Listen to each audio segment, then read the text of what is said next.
Hello, everybody. This is Eddie Laporte, Executive Director of the New Jersey Office of Faith-Based Initiatives.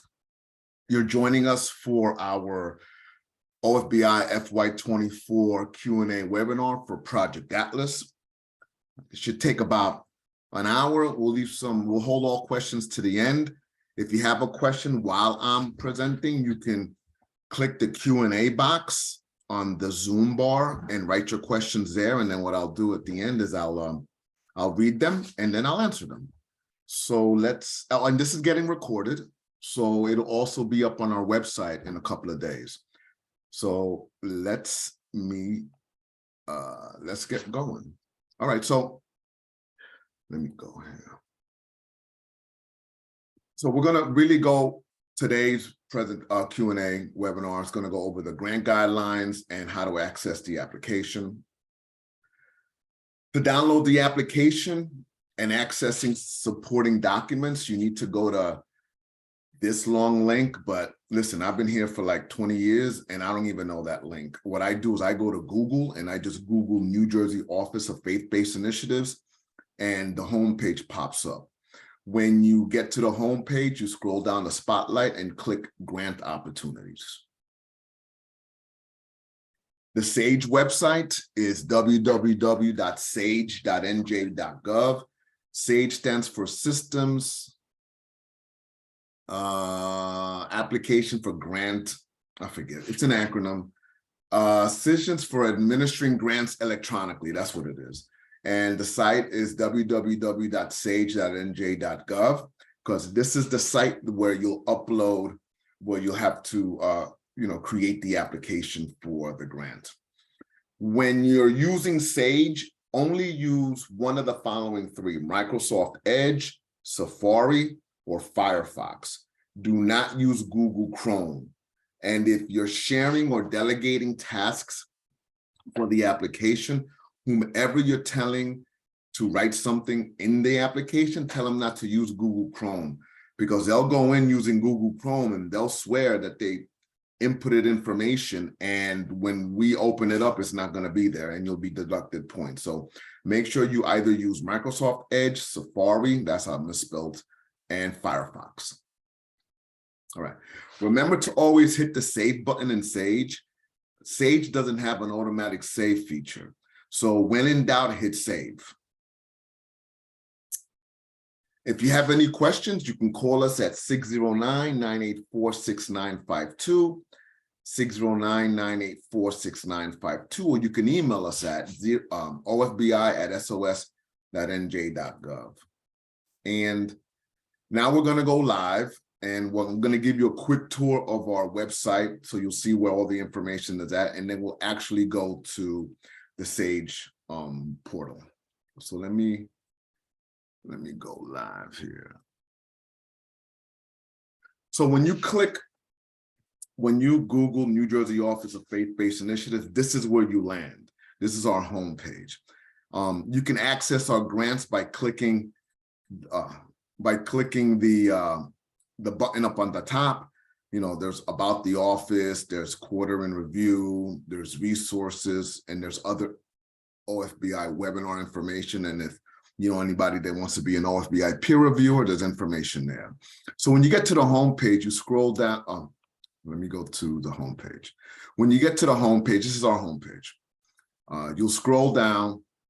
This is the previous webinar we did. I think it was last week. It's not uploaded yet, but it will be. It's talking about FEMA funding and other resource opportunities. So when you scroll down, you'll see a number of boxes. You'll see spotlights, trending at OFBI, and resources. So the resources box, if you want to be part of our email distribution, just click Instant Connect and another window pops up and you fill that out, submit it, and you'll automatically receive our funding and other resource opportunities. If you want to see what OFBI is at a glance, you click that link and it'll take you to another page where you'll see a PDF document that really gives you a snapshot of what OFBI does. Café con Leche is a panel series that we do that we're going to start kicking up again.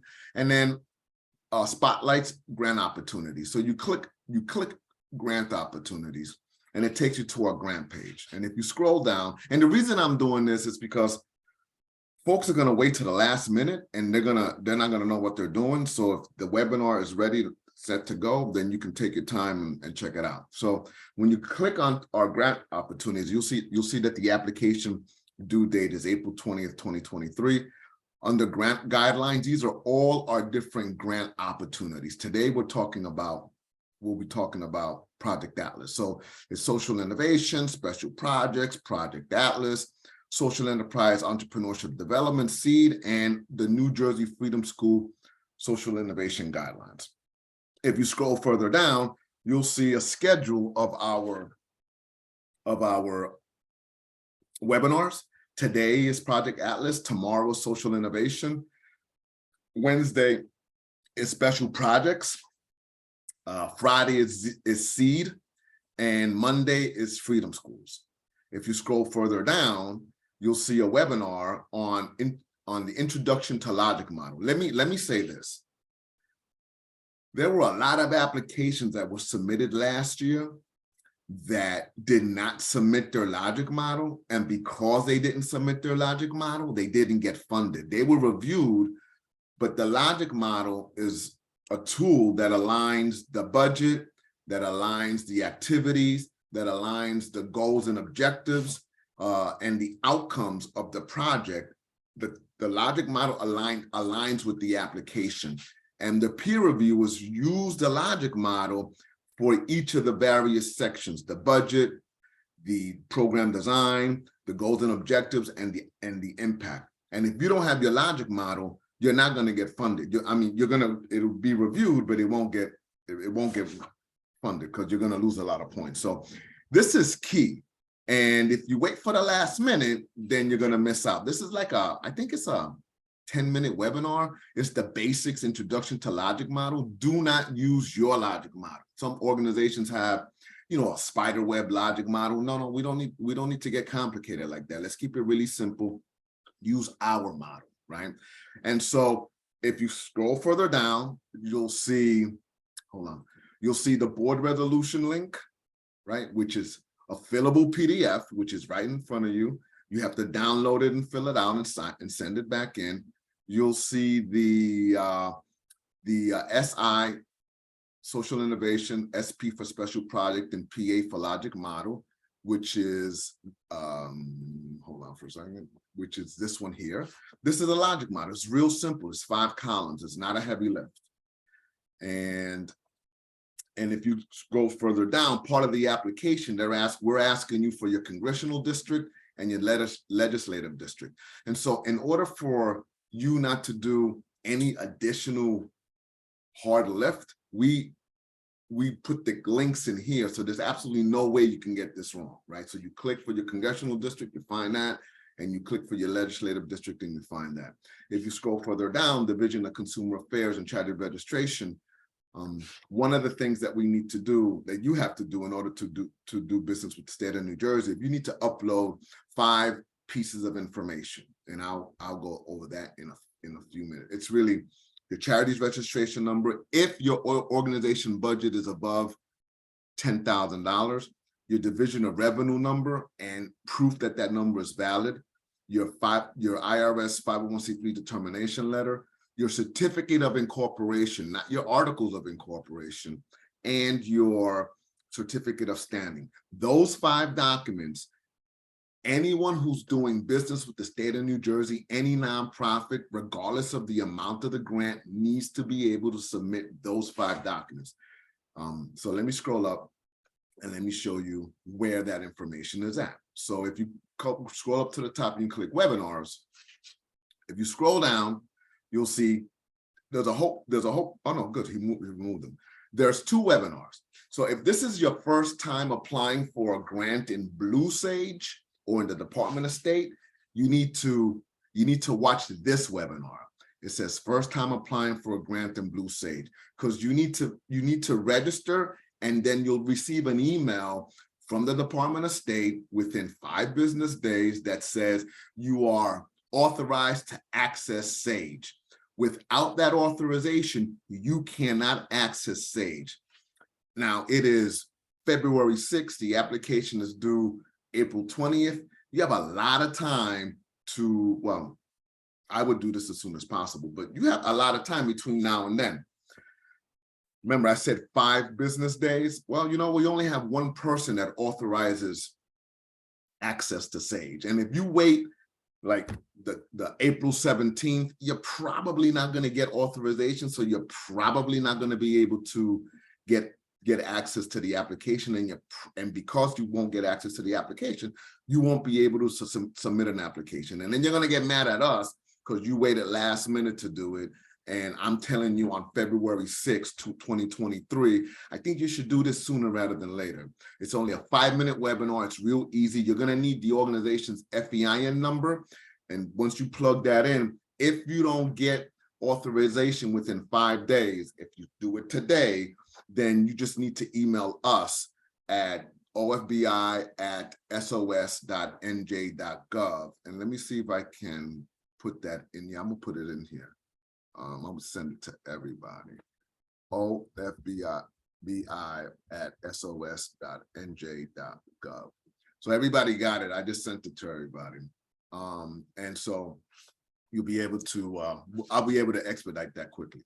The second webinar here is called Step 1 Organization Information. Once you get access to Sage, the first thing we're going to ask you to do is watch this webinar here. This webinar walks you through the Department of Consumer Affairs website so that you can see whether you have a charity's registration number or not, and then what you need to do in order to gain access to gain that charity registration number.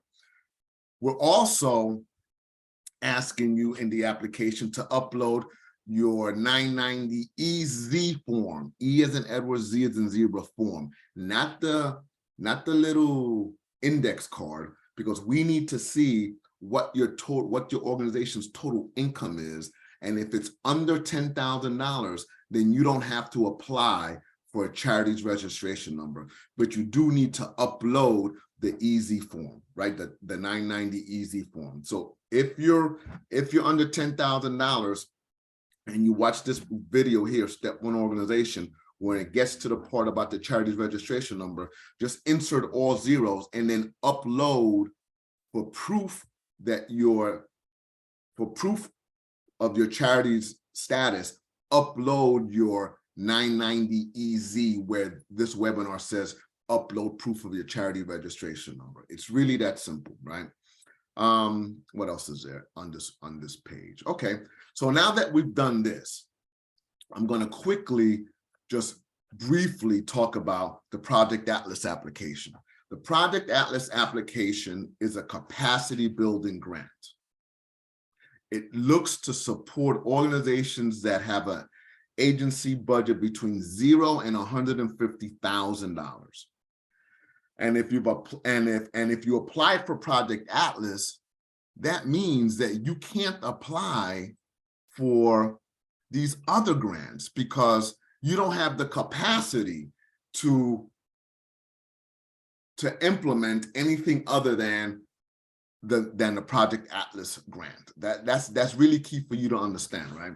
And so the beauty of this grant is that it allows us the flexibility to fund any pilot project, right? So you apply for Project Atlas, you need to have a leadership team. A leadership team is comprised of 3 to 5 folks in your organization that believe in the mission of the organization, and who understand the importance of capacity building. When you get this grant, you will be matched up with a nonprofit coach, someone who has experience in nurturing and developing emerging organizations, and then collectively, you and the coach will figure out what are the 2 or 3 major areas in the organization that needs to be addressed. Now, outside of funding, and everybody and their brother and mother and sister and cousin and uncle wants funding. The problem is that because you lack the capacity, you can't get a grant. And so this grant says, hey, we're going to help you strengthen your capacity and infrastructure in the area in a number of different areas. Developing effective boards and board governance processes, building the skills and stewardship abilities of executive leaders, developing and implementing long-term strategic plans, enhancing technological capacity, building partnerships and collaboration with other community organizations, learning how to evaluate documents and improve the outcomes and impacts of the services. Now, this is not a hard application. But what you want to prove in your application is that you understand the importance of capacity building and the benefits that you think the organization will derive from participating in such a funding opportunity. The areas of development can focus upon leadership development, and then you have all of these subcategories under leadership development, organizational development, and then you have all these subcategories under organizational development, program development, and you have all these possible subcategories under program development, community engagement, and then you have all of these subcategories under community engagement. One of the things that you need to do in order to apply for a Project Atlas grant is that you and your leadership team need to complete the readiness assessment. It's just I think it's what is it, 11 questions if I'm not mistaken? Yeah, it's 11 questions, it's a PDF, it's a fillable PDF, and it's just asking you basic questions. So I'll just do the first two.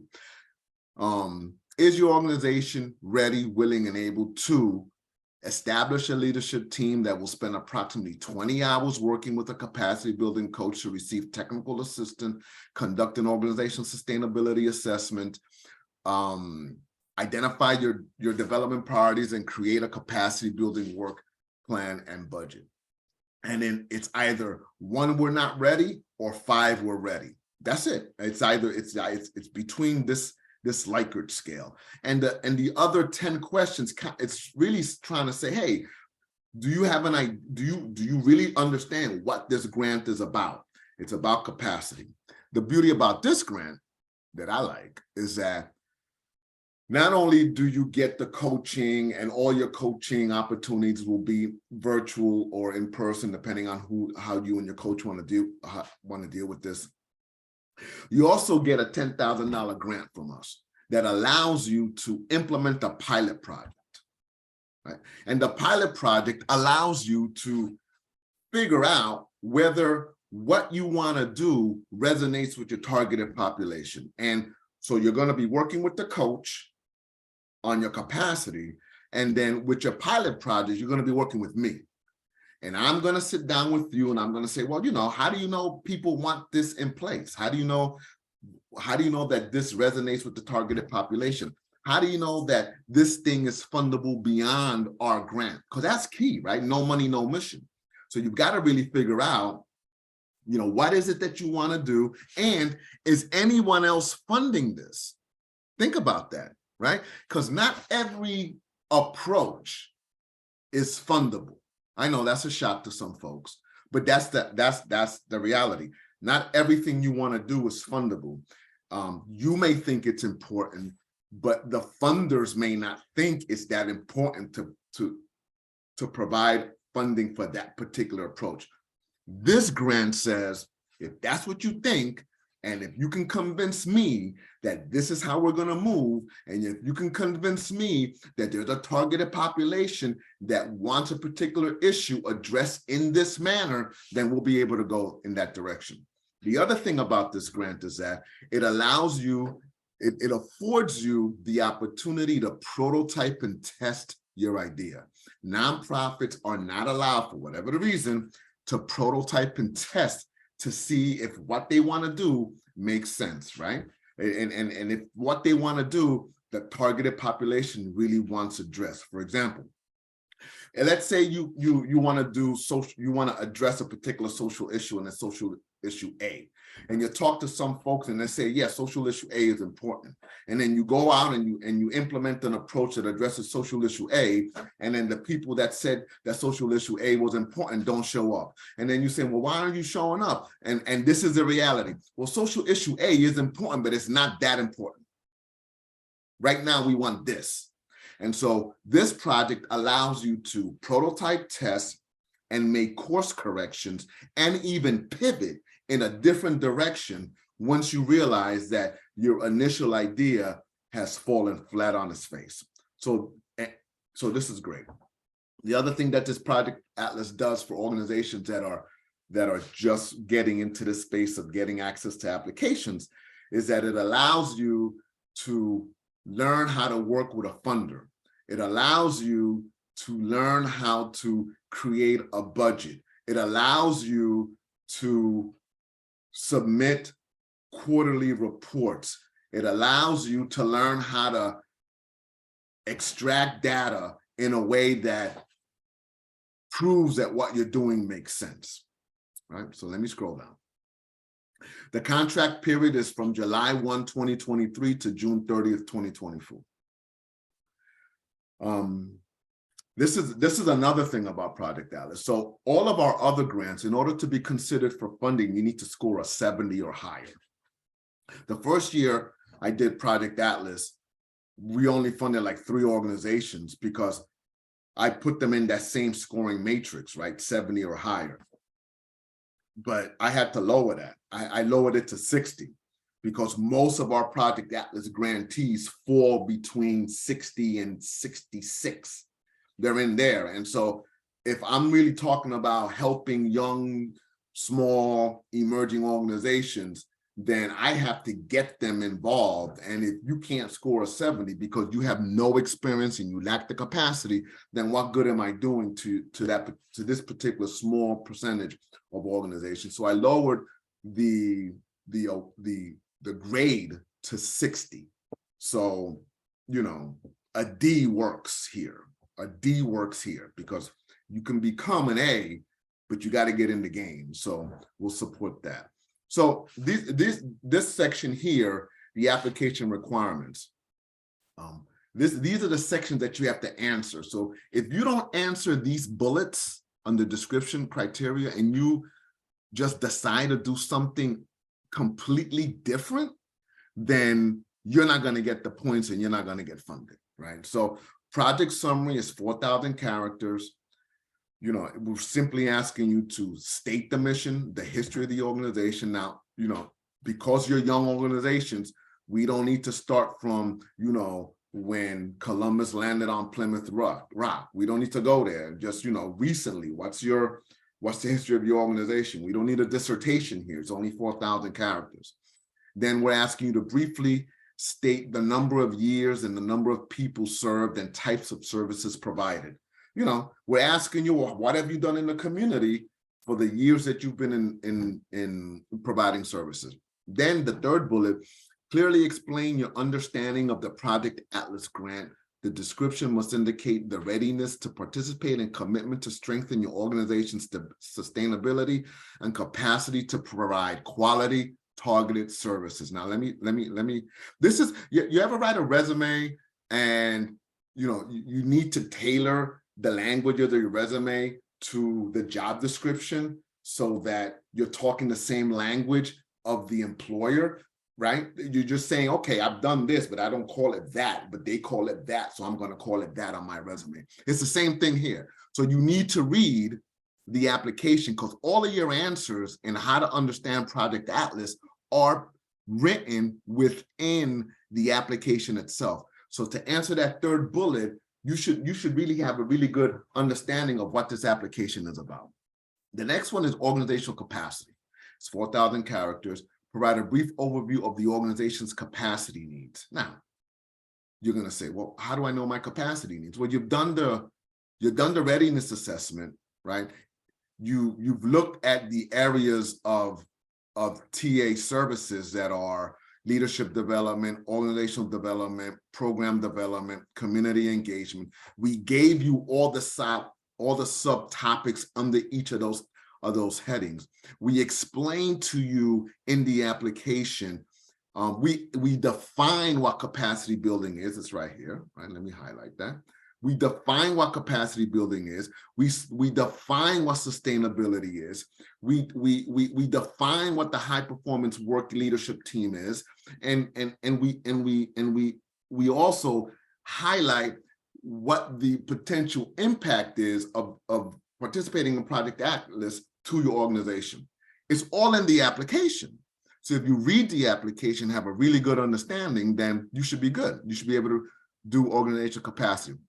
The readiness assessment is simply uploading this, completing this, saving it as whatever you need to save it, and uploading it. That's it. Statement of need. So after reviewing the results of your readiness assessment developed by your team, briefly summarize your organization's need to strengthen long-term sustainability and build capacity to your community. So what we're simply saying is, okay, you sat with your team, you've done the readiness assessment, you have a pretty good understanding of what capacity building and sustainability is, you have a pretty good understanding of what the role of the leadership team is, and now tell us what your needs are in terms of capacity building in long-term sustainability, because we define capacity building and we define sustainability, so you don't have to make it up. It's already, you could just copy and paste as well. You know, you say this is what it is, so this is what we believe is going to happen, right? List the members of your proposed Project Atlas leadership team, including their names. Real simple. Statement of collaboration. Now, during COVID, you know, we didn't ask for support letters, but we on the other side of that monster, and we're everything is going back to normal. So now we're asking you to not only identify 3 collaborating partners that help enhance the organization's infrastructure, move its mission and vision forward, we also want you to upload 3 support letters. And I'm going to show you how to do that when we actually go live into Sage, right? So again, for the last 3 years, we haven't asked organizations to upload support letters. This year, we're asking organizations to upload support letters. So your support letters should really focus on not the pilot project, but you know, are there any partners that you have that will help enhance your organization's infrastructure, move its mission and vision forward? Okay, so this is really an all-encompassing. So organization A, we've been cool for the last, I don't know, 3 years. You know, can you write in your support letter that says how you will help us move our mission and vision forward? That's it. And then they'll have to put something together, right? Project design. Describe the training and technical assistance that the organization has identified to benefit from the Project Atlas program.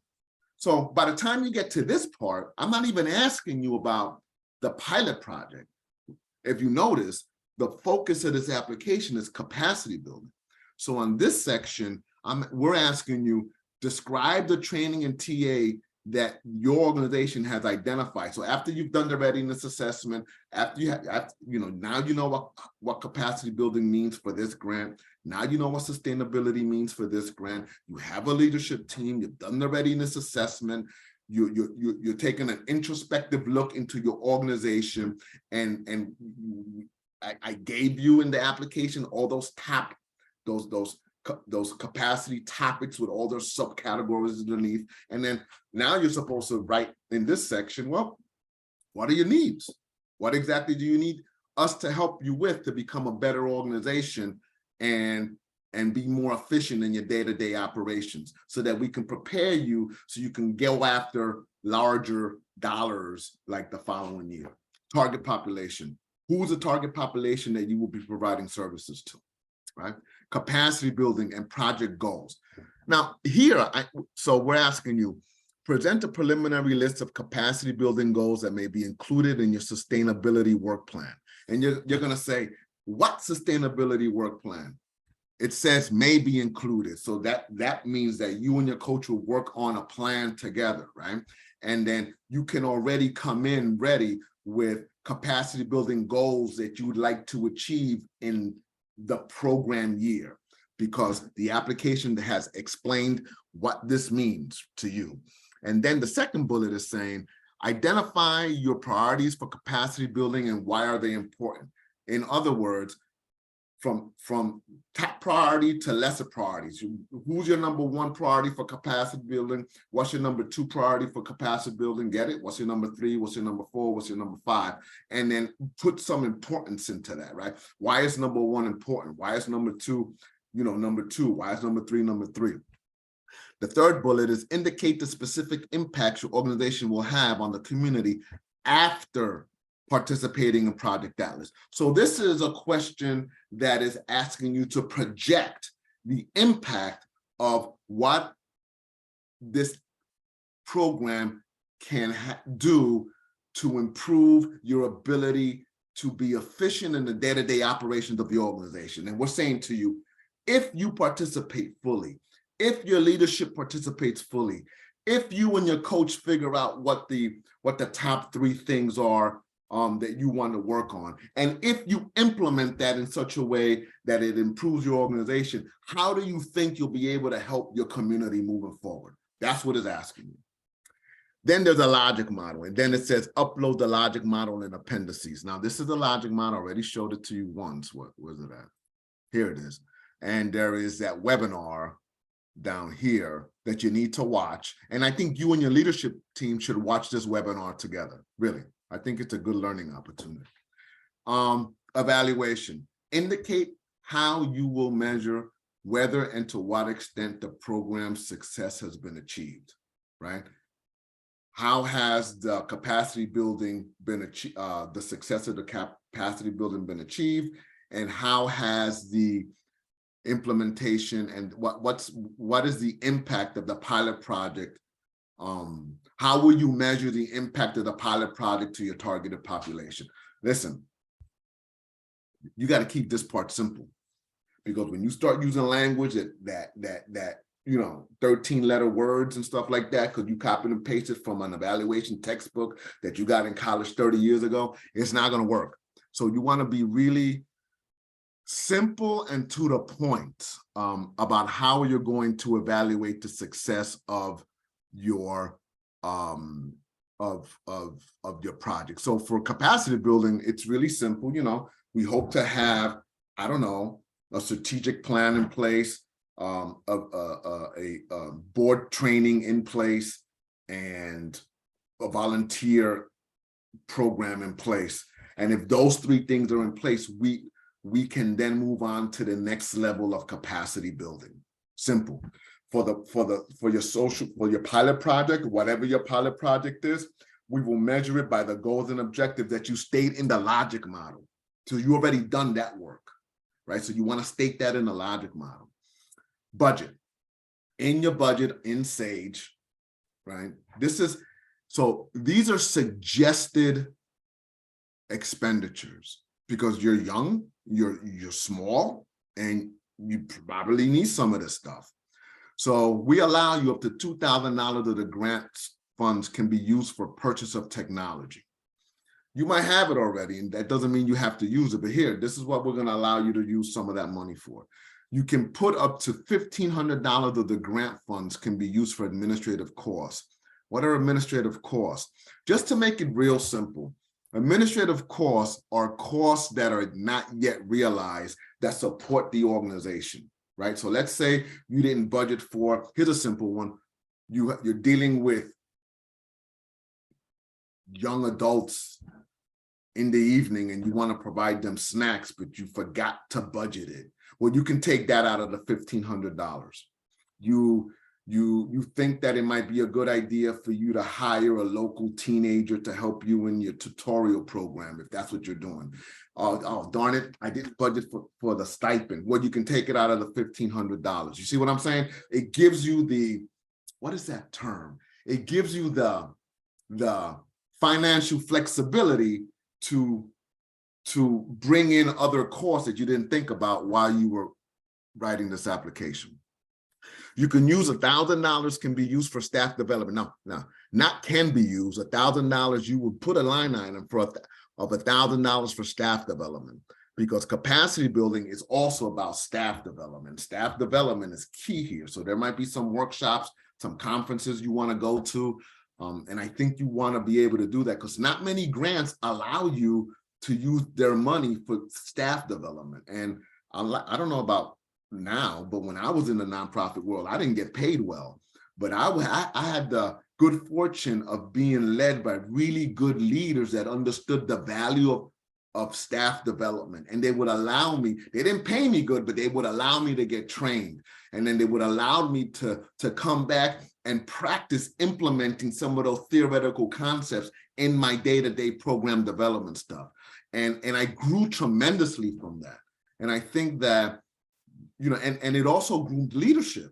And I began to find my voice and my purpose in this space called the nonprofit universe. And I think that you should do the same thing for your staff as well. 85% of the grant can be used for personnel, but when you get approved funding, we'll have a conversation about that, because I'm going to be like, well, you're not going to be able to do anything else if you take 85% of the $10,000 for salaries. Just, you know, appendices, you need to upload the logic model specific to the pilot project. And the next one, required appendices, you need to upload the board resolution, which is this one, right? You need to upload the readiness assessment, which is this one. And you need to upload your most recent IRS 990 EZ. So by the time this gets submitted on April 20th, hopefully you submitted your 990 for 2022 and you can upload that. All right. So let's go live. Let's go to Sage. So this is Sage. When you go to www.sage.nj.gov, this is the landing page. We're good on time. This is the landing page.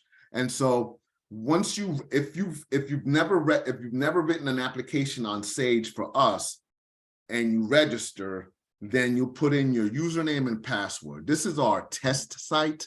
And this is the site that we use for webinars and also to test our applications and report forms to make sure that they're correct. So once you get your username and password, you plug it in. If you forgot your password, this is important. You click username and password. I'm gonna do it right now. And Sage is pretty temperamental, right? Hold on. Sage is pretty temperamental. Hold on. And it'll take a minute or two for it to come back. So it's going to ask you, please enter your username. So you got to put your username. And if you forgot your username, you got to click username. Then it says, please enter your email address. What Sage is asking you is the email address that you use to register in Sage, because that's the email address that the new password will be sent to. You got it? So whatever email you use to register in Sage is the email that you put there. Once you click reset my password, Sage is going to send you a random password with letters and numbers. Do not copy and paste that password. Sage won't recognize it. You have to insert each character individually here where it says password. Then you click login, and then Sage will take you to another page where you would reset your password, and then boom, you have a new password, right? So let's say you get to the landing page and you click login. And see, this is the temperamental piece here, right? It just takes, sometimes it feels like it's never going to happen. So when you get here, you're going to get to the My Task page, right? This is a fictional applicant. Your My Task page, which is this box, is not going to be busy like this. These are all the test applications that we run. But when you get to this page, what I want you to do is scroll all the way down to the bottom and see where it says View Available Opportunities. Click View Opportunities. Then where it says Provider, open up the drop down and look for NJ_Sage_DOS. Then under Document Instance, I want you to write in Project Atlas. Then I want you to click Filter. Then these are, like I said, this is our test site. So what would pop up for you would be Project Atlas 2024, which is right here. Which is right here. Oh, okay. Then you click Apply Now. Remember, it should say Project Atlas 2024, the name of your organization. You click Apply Now. And then This is the agreement page, right? This is the Department of State General Funding Guidelines, and then the application guidelines. So when you click this page, it's going to take you back to our website, because that's where you can get the most updated grant applications. After you've read that, you click I agree.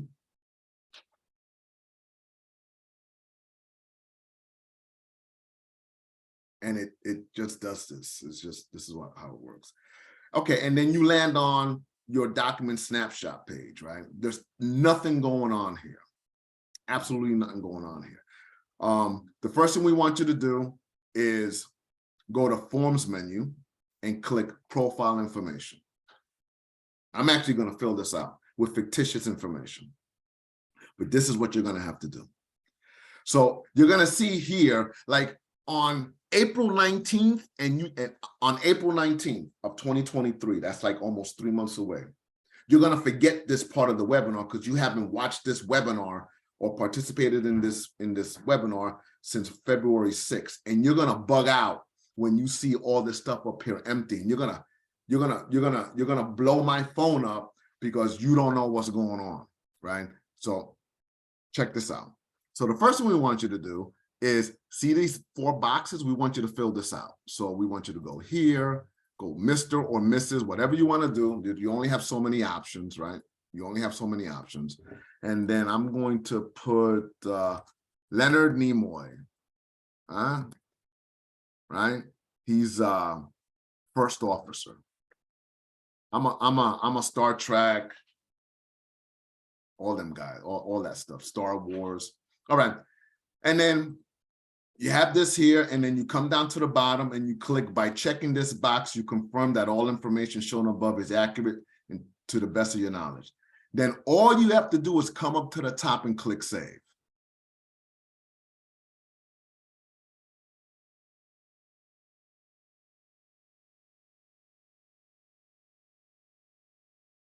Takes a minute. What's going on now is that in the beginning of this webinar, I said, hey, here's 2 webinars that you have to watch, which is the if you never applied to SAGE, register, and then step 1 program information. So the information that you inserted in step 1 organizational information, it extracts all that information from that page and puts it on this page, right? And then you might see this EverSigned. Don't panic. Do not panic. All you need to do is click Save again, because sometimes it takes 2 times to fully migrate the information from that page onto this page. Boom, you see? So, but on April 19th, you're not going to remember this and you're going to be panicking. But if you do it sooner, then you won't be stressing out, right? So then you come up to the top and you hover over Forms menu, or a couple of things you can do. You can hover over Forms menu, and then you can click on these forms in any random order that you'd like, or you can go to Next. After you save, you can go to click Next, and it'll move you to the next form. So we'll do Next. Selection of grant category. Okay, so you put the title here. We'll say Star Trek, right? And then under grant categories, you'll click Project Atlas, and then you go Save. You can click Save Next. You got to save all the time. Or you can save and then hover over Forms menu and go to the next form. So we're going to go Save Next. We're going to hold all questions to the end.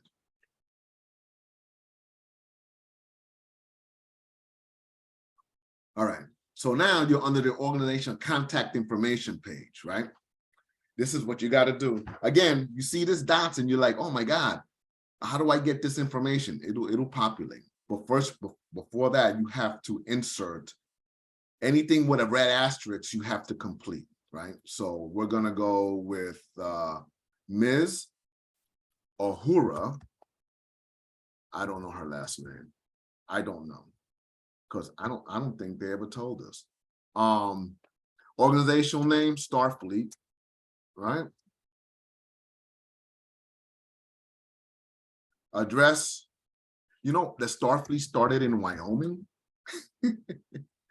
We'll put Trenton, because I don't know any towns over there. We'll put New Jersey if you just keep clicking that, and then 08625, and then you put a phone number. I'm just gonna put zeros. Then we gotta put Bones at Star Trek US.US.Starfleet. I'm just making this up, folks. Don't if you have a website, at starfleet.com. If you have a website, put a website in there. Then the project director is let's say Scotty. That was the engineer. He's the engineer. He's the one that got him out of trouble. Starfleet USA is the address. City, who knows? State, pick a state. I'll pick New Jersey. All right. Zip code 08625. Telephone number, I'm gonna put all zeros, but you put in your correct telephone number, and then the email is gonna be Scotty at StarTrek.US.Starfleet. I'm just making this up. The financial officer is who else? Okay, I'll figure this out. Oh, Ms. We'll call it the head nurse. Forget her name. Head nurse. Telephone number, again, all zeros. Email is hn@starfleet.us. Oh wait, StarTrek.us.Starfleet.com. Now, if your budget is under $9,000, this is where you put that. This is what you put that. Under $10,000, so you could put $9,999.00. $9,999.00. This is where you put that. Then you come up to the top and you click save. And then these other asterisks that you can't fill will populate. Again, it takes a minute. Right? Boom, it's there. Then you go, then we'll hover over forms, and then you go to project summary.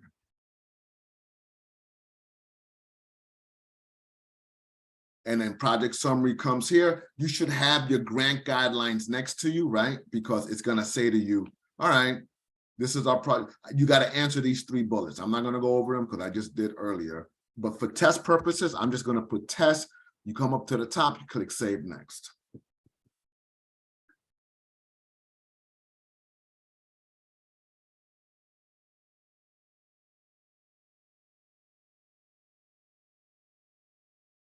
And then it's organizational capacity. Again, you have the grant guidelines next to you. You answer that bullet. You come here and you answer the question. Because SAGE is not going to ask you the question that are on the grant guidelines. The reason we did that is because we need to force you back to reading the grant application. You come up to the top and you click save next, or you hover over forms menu and you go to the next one, which is statement of need.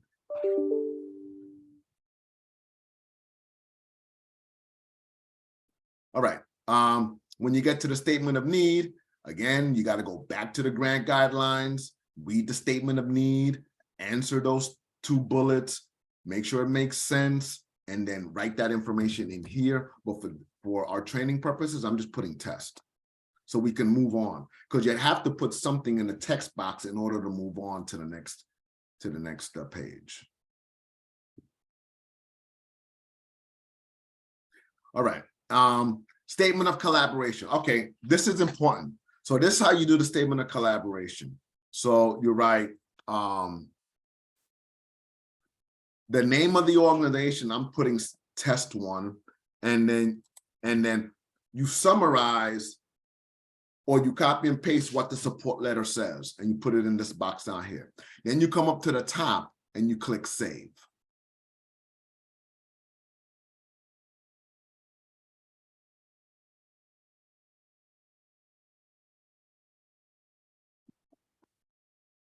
Right? So now that you click save, you're going to be like, well, how do I put my other support letter in here? It's easy.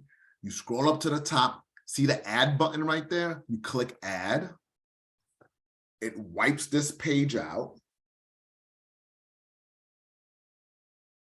And then you put test 2, or the second application, right? And then you summarize what their support is for you, and you come up to the top and you click save. Now, if you're doing this in February and you're doing this in March, you could take your time. You could be like, oh, it's just spinning. I don't know what's going on. But on April 19th, you're going to be like, how do I do this? Then for the third support letter, you come up to the top, click add.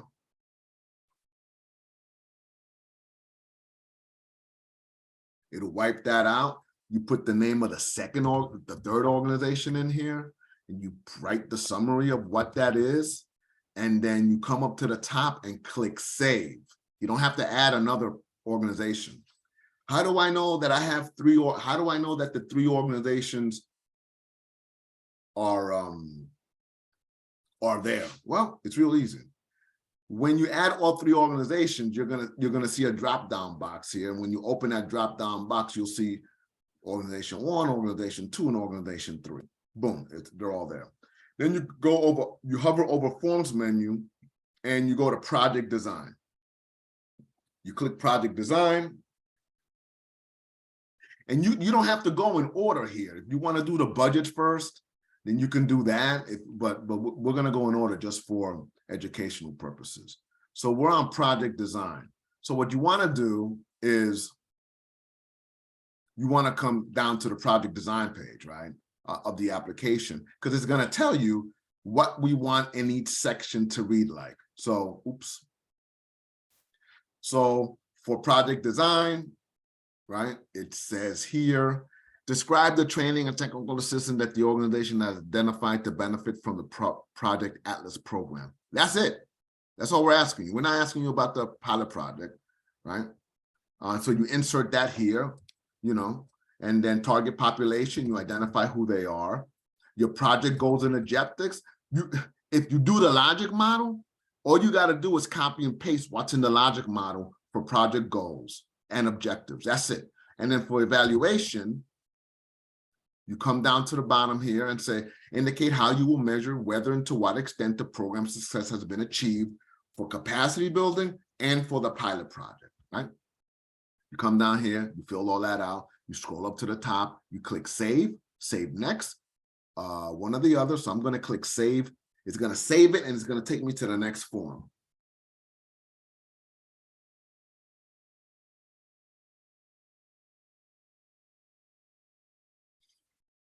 All right, and so now we're at the budget page, right? And so, folks, it's $10,000. So it's not like so some of you may have FICA costs here, you know, fringe benefits. You can do that, or you can leave that blank. So or you can do it. So I'm just gonna put 1, because I don't know what the actual percentage is. And if you have an accountant or a bookkeeper, they can tell you what that is. So the first thing we wanted to do here is, let's say you're going to pay somebody something. I don't know what, but out of $10,000. But let's say it's the program coordinator, right? So the position needs to be unique. You can't be just program. If it's 2 program coordinators, it would be program coordinator 1, and then on the next line it would be program coordinator 2. But let's say it's just 1 person. Then the staff person's name is, I don't know, Chekhov. That's the young guy from Star Trek. He's the I think he drives the thing. His annual salary is $20,000, let's say. Standard weekly hours on this job is, let's say it's 5 hours a week. weekly hour. Oh, wait, he works about, let's say he works about 30 hours a week, let's just say. And then weekly hours on the project is 5 hours. And then grant funds requested from state. This is where you input how much you want to charge Chekhov for the grant, right? How much you want to charge the grant to pay Chekhov. So let's say, I don't know, let's say $5,000. Then all you got to do is scroll up to the top and click save. And then Sage does all the math for you. You don't have to like figure anything out. It's spinning on the top. It's doing all the calculations. And so you come down to the bottom and it says, uh-oh, there's a negative number here. What that negative number means is that you're charging Chekhov, you're charging the grant too much money for only the 5 hours that he's working. So let's say you're going to up that up to 10 hours. Okay, because our job, your job is to make sure that there are no negatives here, right? So let's go up to the top and click save. Let Sage do the calculations.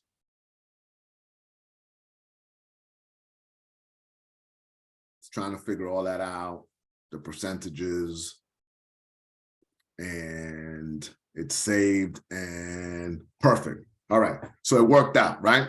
So you're charging the grant $5,000. Sage says, okay, for 10 hours, it's gonna, and he's making 20,000, so he does all that math. He works 30 hours a week. Sage is saying, okay, you're gonna charge the grant $5,000, but the total cost is actually $6,667. We're assuming, Sage is assuming that $1,667 will come from somewhere else to make that 6,000 whole. Okay, let's go. We did the save. Everything is good. Now we're gonna go to consultants and contractors. We're almost done. So when you get to the consultant and contractors page, if you're going to hire, if you're going to pay somebody a stipend, this is where you put it. So let me just say stipend, tutor, estimated cost, I don't know, $1,000. What you're going to charge the grant, $1,000. You want to click yes. Do the consultant services demonstrate a true employee non-employee relationship? You want to click yes. Come up to the top and click save. So now that leaves us with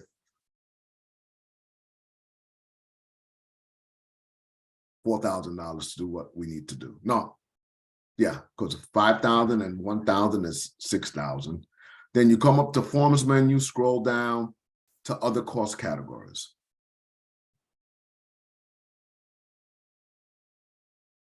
So this is where you put, for example, equipment. If you want to purchase laptops at, I don't know, $1,000 each, $1K each.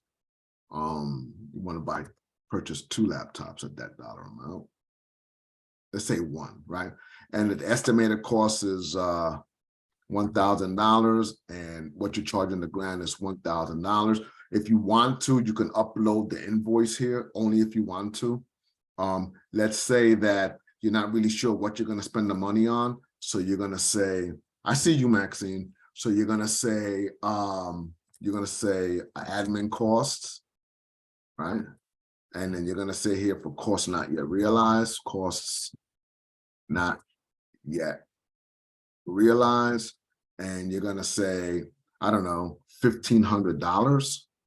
And then you're going to come over here and put another $1,500 because that's what the cost is. And that's what you're charging the grant. And then, let me see, 4, 5, 6, 7, 8. All right, that leaves me with another $1,500, I think. So let's say you want to go to consumable supplies and snacks. I don't know. I'm just making this up. And you're going to say $1,000 is what it costs for the year. And you're going to charge the grant $1,000. And then say down here, you want to do, I don't know. What do you want to do? Travel. Let's do travel. Let's do travel. Or let's do other. And let's say Uber because, you know, let's say you got to get people around, Uber for transportation. And let's say it's, I don't know, $500. And then another $500. You go up to the top, you click save.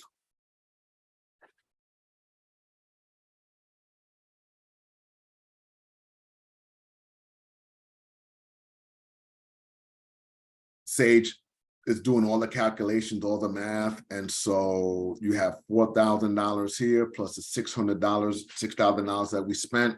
So that's $10,000 right there. See how fast $10,000 goes? Then you go to overall budget. Click overall budget. This is the easiest of the forms, because when you get to this form, overall budget page, all you have to do is go to the top of the page and click save. Once we get there, if we get there, when we get there. This is a problem with Sage. Okay, great. So now we are, all right, I'm over by $350. So if that happens, you have to go back to your pages and reduce the budget by 350 so it doesn't exceed the $10,000. But this is a test site, so we're not going to go through that exercise. And to finish this off, you go hover over forms menu, then you have to upload these appendices, right? So you have to upload, in order for you to submit, everything needs to be uploaded. So you want to upload a board resolution. I'm just going to upload the first thing that comes here. I'm going to upload that. And then you want to upload the readiness assessment. So I'm just going to upload the first thing that comes up. And then you want to upload your IRS Form 990 EZ. Remember, we talked about the EZ one. So I'm going to just come up here and click that, come up to the top and click save.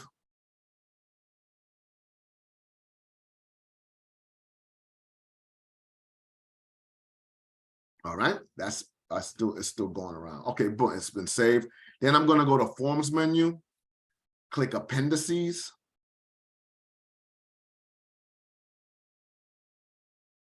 And this is where you upload your logic model. I'm just uploading stuff. It just doesn't, you upload your logic model. If you want to upload other information to bolster your application, this is where you would upload that information, right? So I uploaded the logic model, you click save.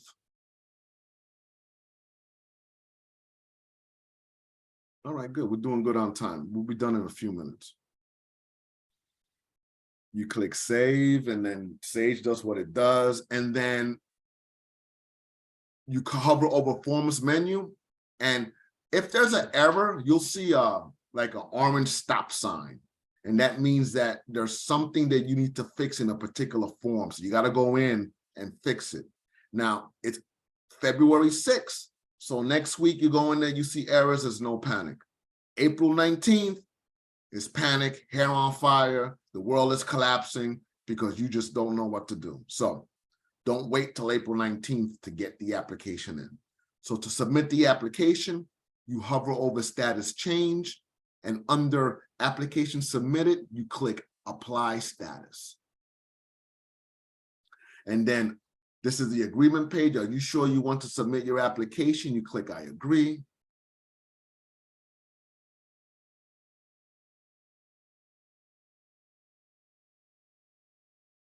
And so the application, so now what's going to happen is you're going to say, oh, I didn't get an email saying that the application is submitted.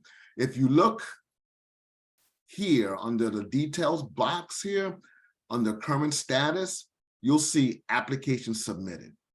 And then you know that the application has been submitted. Okay, so we have a few questions. Let me go answer these questions real quick. Some of the readiness assessments questions do not apply to emerging organizations. Leave blank. Nope. You have to. Every one of those questions can be answered by an organization. Every single one. For example, let's see. It's an emerging organization, right? So it should be. Let's go down. I'm gonna quickly do this. The first one you can answer Answer the members of your leadership team attend all required meetings. Yep, that can answer. Implement your capacity building work plan to institute the organization's improvement, your leadership team. This is asking, are you ready to do this? Not have you done it. So as you're answering these questions, you have to say, are we ready to implement our capacity building work plan to institute the organizational improvement? Are we ready to do that? Yeah. Or no, we're not ready. We need the capacity building. Are you ready to maintain ongoing communication with your capacity building coach? Yeah, we're ready. So you pick 4 or 5. Are you ready to learn about and gain greater access to information resources? Yes, we're ready. Are you ready to develop your knowledge and skill in the effective operation of social service organizations? Yeah, we're ready. Or no, we're not ready, man. We don't even have a board. I don't even have a leadership team. And then you need to indicate why you're not ready. Number 7, are you ready to expand and diversify your sources of funding and delivery of social services? You can say, no, we're not ready. We don't even have a grant. We don't know what we're doing. We have no clue. We're hoping that you can help us. Or yeah, we're ready because we've been talking about this for a while. Number 8, are you ready to build collaborations and partnerships? You see what I'm saying? Are you ready? Are you ready to assure? Are you ready to maintain? Are you ready to apply? So every question can be answered on the readiness assessment form. All right. The next one, that was from Rita. So the next one is, what if an organization needs capacity building in all areas, more or less? Well, you know what? We can't do everything. So we can't do everything everywhere, right? And so what we need to do is say, so there's 9 major areas. This is from Anonymous, that 9 major areas in an organization that need to be in place for it to operate fully. And there's absolutely no way that we're going to be able to tackle 9 areas in one contract year. So you and your coach are going to identify, you and your leadership are going to identify what are your top 3 areas that you want to identify, and then you work with your coach to make sure that that happens. Anonymous, are collaborating partners only other nonprofits? No, they could be anybody. They can be a school, they can be another religious institution that would provide you with space. They can be the bodega down the street that gives you produce when, so you can feed whatever organization or stakeholder helps you move your mission and vision forward. Iris, once you get the grant, then program provides a coach. Yes, once you get the grant, then the program provides a coach. Oh, here's the other thing, everybody. There's some monetary expenditures that you're going to have to make before you get the money, right? So any grant you get from the state of New Jersey, you have to purchase insurance. And we can't release the grant until you purchase the insurance. You can write a line item for insurance costs and you can reimburse yourself back with that. But there's absolutely no way that we're going to give you the grant without you getting insurance. The insurance protects you, right? If something happens and somebody gets hurt, and it protects us so that they can't come after us as the funder to your organization. It's like when somebody goes to college, they have to pay an application fee. They're not even in college. They got to pay an application fee. And then they upload all this stuff, because I got 2 sons I put through school and all their friends. And this is why it's so fresh in my mind. And then, you do what you got to do, and then you get accepted. You have to pay an acceptance fee, right? So you're going to have to, once you get funded. Now, this is in general principle, this is how you need to think about the documents in that webinar that says organizational information. This is how you save money.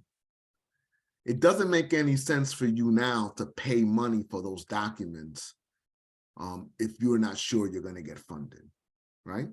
Because it's competitive. So what you want to do is upload a document. You want to upload zeros where they're asking you for a number, and you want to upload a document that says, if we're awarded a grant, we will purchase the required documents. That's it. Because Sage doesn't care what you upload. It just cares that you upload something. I hope everybody got that, right? Iris, do you know how long the 990 EZ will take once you file for it? No, that's why I don't mean to be rude. That's why you have an accountant. Ask your bookkeeper, your accountant, what that.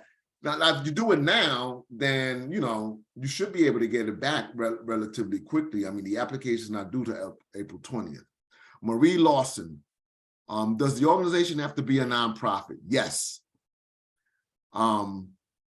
Anonymous, can our targeted community be anywhere in the U? No. Can our targeted community be anywhere in the USA or just in one county? It can be anywhere in New Jersey, but here's the deal.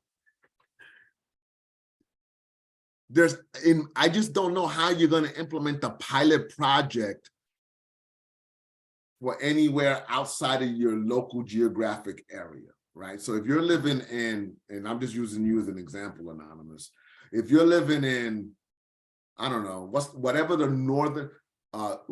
most northern municipality is in the state of New Jersey, and you want to provide services to a population in Gloucester County, and you have $10,000, you're gonna have to prove to me, because that's who you're gonna be working with your pilot project, that makes sense, right? And it's gotta be in New Jersey. So I hope I answered that question. Marie Lawson, supported organizations. I have no idea what that means, Marie. Wayne, I still don't know what you mean. Let me go back to, does the organization have to be a nonprofit? Yes. Supported organization. I'm not sure what you're trying to say. Wayne, I don't know what you're trying to say there. Okay. So those are all the questions I've answered. There aren't any more. I hope I answered all your questions. If you have any questions, oh, here's one more. Can a church without a 501c3 collaborate with a nonprofit? Well, if a church doesn't have a 501c3, the IRS is going to close them down. So, Anonymous, if you know a church that doesn't have a 501c3, it may not be a good idea to partner with them because they may not be around. But if a religious institution is legit and has its tax structure given by the IRS to be a religious institution or entity, then yes, a church or a religious institution can collaborate with a nonprofit. Hope I answered that question. All right, everybody, this has been great. I don't like to really go beyond like 110, so we're at 112. If you have any questions, you can call me at 609. No, I'm gonna give you my cell phone. I'm gonna give you my cell phone number and not my work cell. 732, I'm gonna put it in the chat. 732-289-1896 is my cell. You can hit me up there. I'm really good with texting. Just give me an intro like, hey, I attended your Project Atlas webinar and I had a question, something like that. Or hey, can my leadership team and I meet with you? And I'll schedule a Zoom. I am at your beck and call between now and 2 weeks prior to April 20th. But if you wait until the week prior to April 20th, I can't give you my time. You can't hold me hostage, but you can hold me hostage between now and probably up to the first week of April. All right, everybody. I'm hoping that you guys submit applications. Patrick Collins, you're welcome. I'm hoping everybody submits an application. If you have any questions, don't hesitate to call me. I have yet to hear a stupid question. I have yet to hear, because I don't believe in stupid questions, all right? Have a great day, everybody. And again, thank you for participating. And I am going to end the webinar. Take care. Bye-bye. Let me stop.